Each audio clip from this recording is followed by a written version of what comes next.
हम हिंदी में बाजब वो चीज़ क्या के मैथिली में बाजे के ओके रेडी ओह रेडी ओके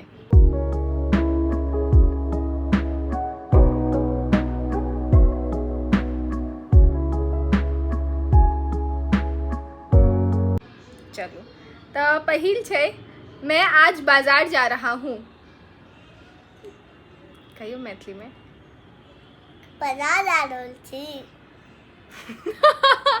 आज आज आई हम बाजार आ रहल छी गुड वह एक अच्छा लड़का है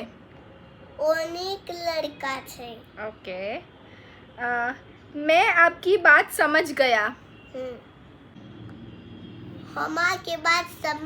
समझ गेलहुँ ओके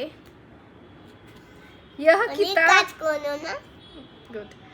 यह किताब बहुत रोचक है रोचक नहीं रोचक आके नहीं समझत यह किताब बहुत अच्छा है किताब बहुत नीक छै ओह गुड मैं कल स्कूल जाऊंगा हम काल स्कूल जाएब ओके गुड ये एक अच्छी गायिका है ई छै बहुत नीक अच्छा ई छै बहुत नीक सिंगर गायिका राइट मैं आपकी मदद करूंगा हम अहाँके मदद करब ओके हम अहाँके हेल्प करब ओके ये मेरा बहुत अच्छा दोस्त है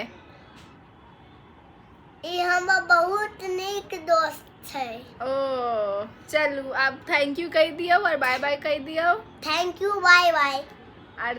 धन्यवाद धन्यवाद आ सबके अगर हम सबके वीडियो नीक लागल त आ सबके वीडियो नीक लागल त सब्सक्राइब ओह